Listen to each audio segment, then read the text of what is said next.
Alright, so I've come to present you with the section B of the paper which I prepared for my students on WhatsApp, to examine them. This is a section B, and I would love you to actually feel the rhythm that was in the paper. So let's dive right into section B. Yes, so question 1. For a country to be said to be democratic, there must be a good governance and good electoral systems. For a country to be said to be democratic, there must be a good governance and good electoral systems. Question A: What type of electoral system does Zambia use? What type of electoral system does Zambia use? Let's discuss this one, shall we? Let's have a discussion. So you realize that in Zambia, in this country, in our country called Zambia, from 1996 up to 2016, okay, we were using a single member plurality electoral system. Single member plurality system, electoral system, which means our councillor, our MP, president, they were using this one, whereby if at all you get the highest votes, you win. All right? Yes. Now, in 2016, something changed. All right? In 2016, there was a constitutional amendment. All right? So during this one, we could see that the single member plurality system was now for the MPs and councillors. The single member plurality system was now for the MPs and the councillors. So now for the president, it changed. The president was no longer under that cap, right? The president, yaisa chinja. For the president, it was now single member majoritarian system. Single member majoritarian system, which means a 50% plus what? Plus 1. Yes. Yes. So for the president, yaisa bashani, a single member majoritarian system, okay, which means a 50% plus 1, all right? Yes, you come from our solutions and learn what that means. Yes. So having the single member majoritarian system plus single member plurality system, you realize that now we found ourselves in the electoral system called mixed member proportionality system. 1996, all right, up to 2016, all of them, the president, the members of parliament, the councillors, okay, were being voted for using the method called single member plurality system or single member plurality electoral system. Now, in 2016, things changed. The president was now being voted for using the system called single member majoritarian system. But the councillors and the MPs continued with the single member plurality electoral system. So now, if at all you add single member plurality system to a single member majoritarian system, what do you get? You get the mixed member proportionality system. So in Zambia, we currently have the mixed member proportionality system. All right, so the next one was reading: who conducts elections in Zambia? This is it, right? Electoral, right? Commission of Zambia. Electoral Commission of Zambia. C, give 6 examples of election rigging or cheating. Examples of what? Rigging. All right? Cheating, malpractice during an election. Well, there are so many actually. Number 1, voter intimidation. When they are voting. You know what I'm saying, right? Number 2, ballot stuffing. Number 3, falsifying election results. Right? Falsifying. Number 4, you can also say restricting opposition candidates. All right? You're not giving chance to the opposition candidates, right, to do proper campaigning and everything. All right? Number 5, you can also include what we call voter suppression. Number 6, you can also include what we call buying of votes. So let's circle back. Number 1, voter intimidation. Number 2, ballot stuffing. Number 3, falsifying election results. Number 4, restricting opposition candidates. Number 5, voter suppression. Number 6, buying of votes. Let's dive right into the second question. So the second question was about definitely the World Trade Organization.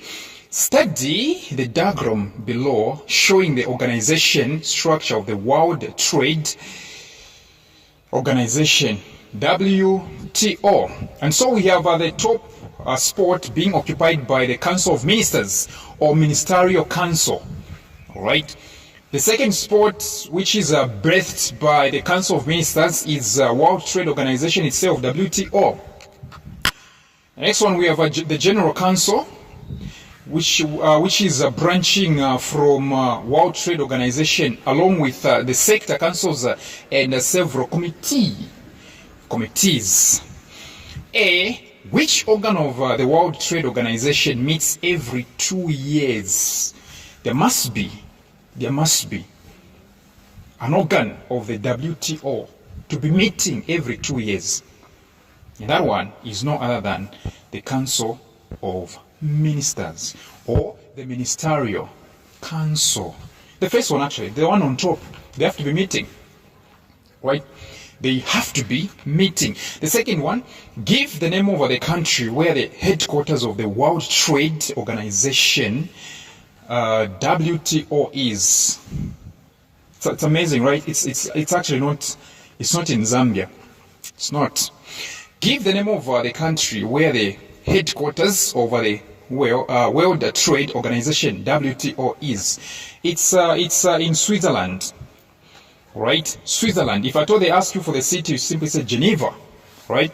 C. Why is the World Trade Organization referred to as a club for the rich by its critics? Why is the World Trade Organization referred to as a club for the rich by its critics? You know, each and every organization should have critics, people that are offering criticism. Even myself, teaching you, giving you videos, even teaching on WhatsApp, I have critics. It's normal. There are people who think I don't do well. There are people who think I do well.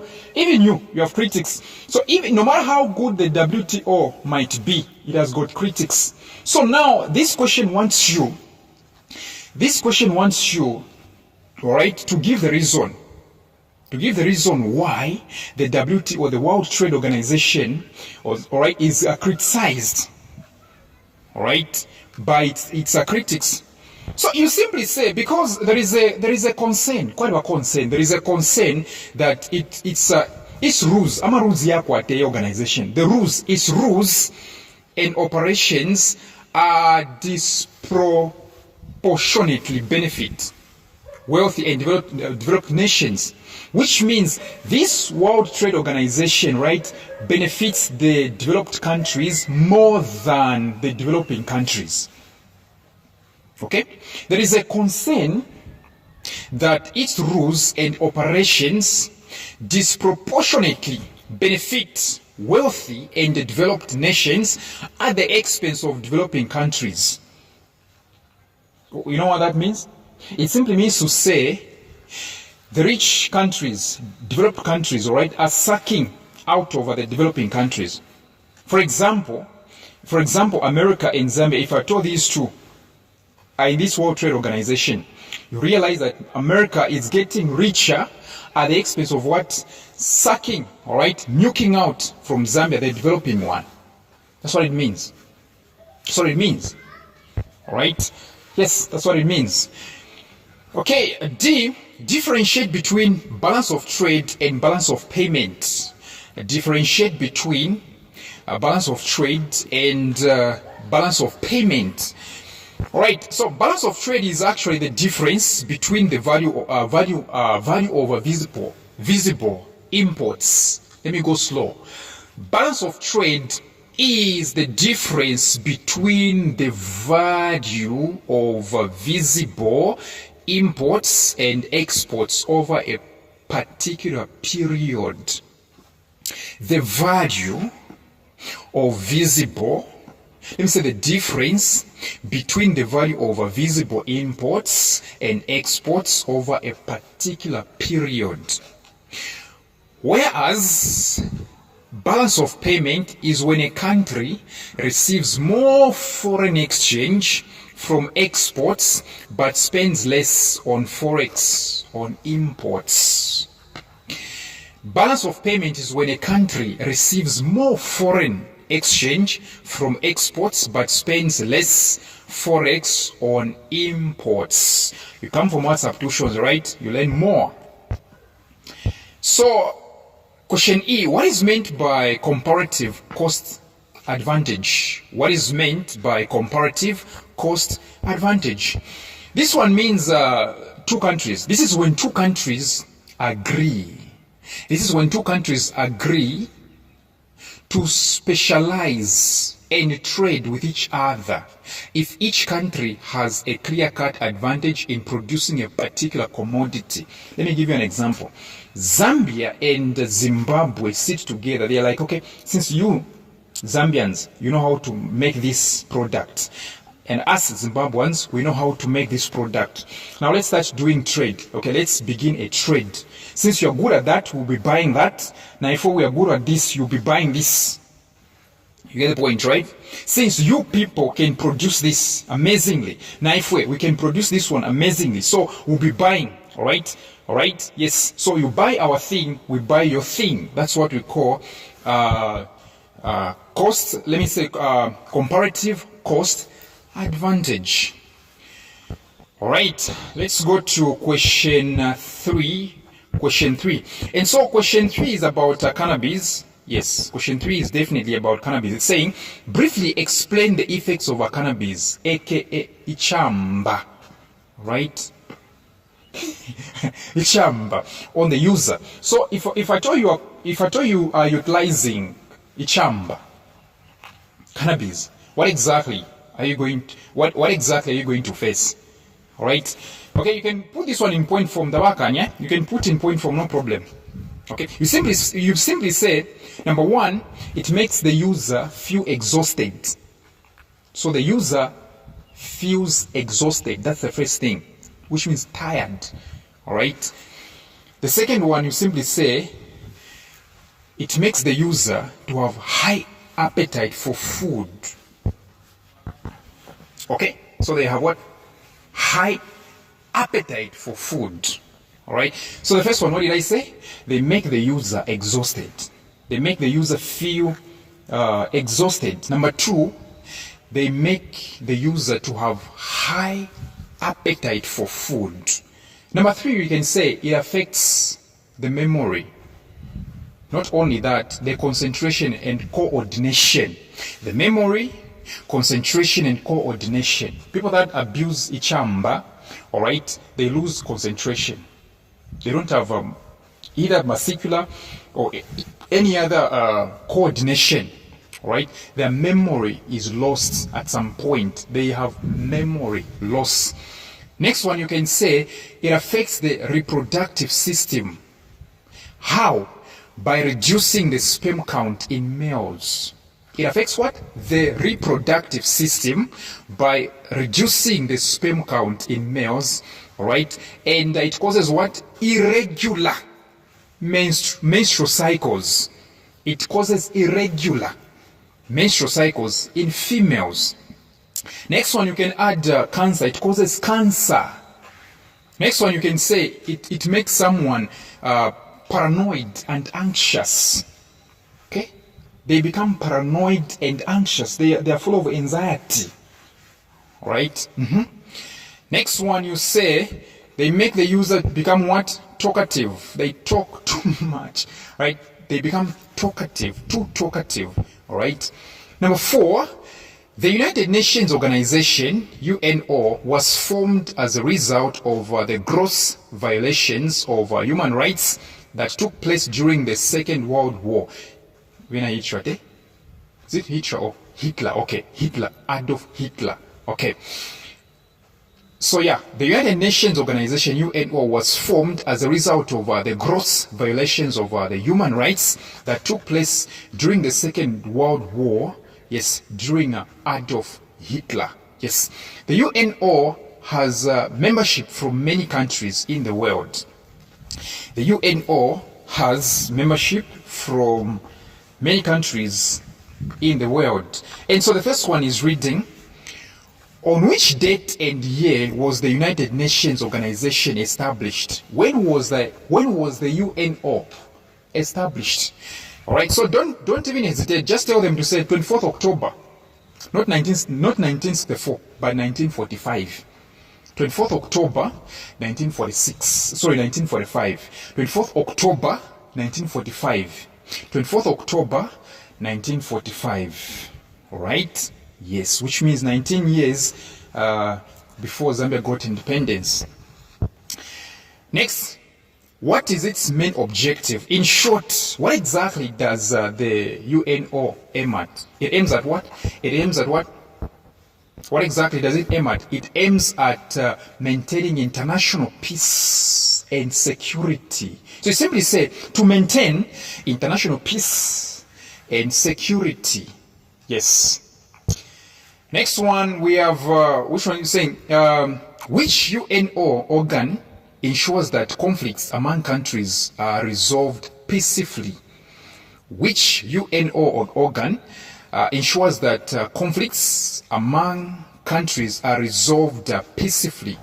Okay, and that one should be called Security Council or something, right? It's called what? Security Council, right? Yeah, Security Council. Or you simply say United Nations Security Council. United Nations Security Council. D, suggest any three measures that the organ, okay, what organ? The UNO. Suggest any three measures that the organ above uses to resolve conflicts. In short, what are the measures the UNO use, okay, to resolve conflicts? Number one, don't forget sanctions. It imposes sanctions. You know what they do, abantu, right? You know what they do? They have used the diplomacy and nothing is working out. They'll make sure that they're not donating, right? They're not donating to your country. They're not giving you anything. Sanctions. Sanctions. Right? Secondly, they also offer negotiations, which means dialogue. They offer dialogue. So apart from sanctions, they offer dialogue. Discussing, you negotiate. Right? You, like what Donald Trump was trying to do, right? To negotiate, right? To negotiate Ukraine with Russia. Get the point, right? Yeah. Before any military attack, there must be some negotiations, some level of diplomatic, moves. The third one, you can also mention what we call arms embargo, right? Arms embargo. This is whereby the UNO forbids selling out guns to the countries which are involved in wars. That is what we call arms embargo, which means if at all your country is involved in a war with another country, the UNO will make sure that you people are not getting any guns, not any firearms, nothing for you, all right? Okay? They can't sell to you. But if at all you persist with your war and the stuff, number 4, I'll add, if at all you persist with your war, all right, the UNO sends the military action. Okay? They'll send military and they'll bomb you like crazy so that you stop. Or they'll make sure that they see anyone involved in a war, they beat that person like crazy or shoot them. All right? Mm-hmm. Through that. So this is exactly what they do. Question E, apart from mediation, state any 2 examples of conflict resolution methods. Okay? Mediation, which means acting in between 2 countries which are at war. So apart from acting in between, apart from mediation, apart from acting in between the 2 countries which are at war, what else, right? What else can you use? What else can you use if at all you want to resolve a conflict? Very simple. You use what you call arbitration. Arbitration. Arbitration is whereby you get a third party. All right? You get a third party, somebody to sit you down. All right? Next one, you can also use what you call diplomacy, which is dialogue and negotiations. The last question in section B was number 5. One man in Kujabuino compounds was telling a friend that there was development in their community. He said, development is visible. I'm seeing what is going on. I have no works. Sorry, I have no words. Actually, that was supposed to be words, not works. I have no words to describe what is going on. Question A, what is development? What exactly do you understand by the term development? Development simply means the process of acquiring knowledge, skills, and values necessary for active citizenship and participation in the democratic process. So you realize that acquiring knowledge, skills, and values which are necessary for all the active citizens, that's what we call improvement. You know, maybe somebody wants me to say, you want me to include the word improvement. Improvement is when you acquire knowledge, skills, and values for active citizenship and participation in the democratic process.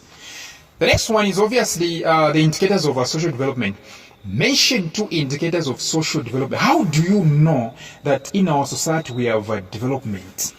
How exactly do you know that in our society, indeed, we do have development? Number 1, when your society has got access to basic needs, such as food, clothing, shelter, and water which is clean.